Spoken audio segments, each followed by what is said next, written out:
અમદાવાદમાં ભારતીય ખેલાડીઓએ હનુમાનજી મંદિરે દર્શન કર્યા છે। ફાઇનલ મેચ પહેલા ખેલાડીઓએ હનુમાનજી મંદિરે દર્શન કર્યા। નરેન્દ્ર મોદી સ્ટેડિયમ પરિસરમાં હનુમાનજી મંદિરમાં દર્શન કર્યા। હાર્દિક પંડ્યા, સૂર્યકુમાર યાદવ અને ગૌતમ ગંભીરે દર્શન કર્યા। હાઈ વોલ્ટેજ મેચ પહેલા ભગવાનના આશીર્વાદ મેળવ્યા।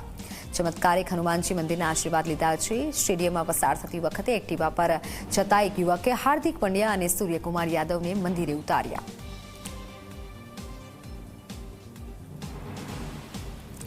ત્યારે આપ જુઓ, આવતીકાલે જે T20 વર્લ્ડ કપ છે તેને લઈને ભગવાનના આશીર્વાદ મેળવ્યા છે, હનુમાનજીના આશીર્વાદ મેળવ્યા છે।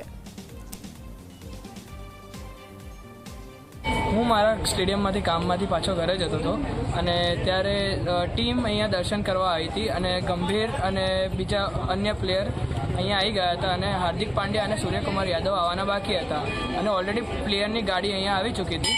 પછી એમના બોડીગાર્ડ મારી જોડે દોડતા અને એમને કીધું કે અમને બેસાડીને મંદિરે લઈ જાઓ, તો હું એમને ત્યાંથી મંદિરે મારી એક્ટિવા ઉપર અહીંયા લઈને આવ્યો।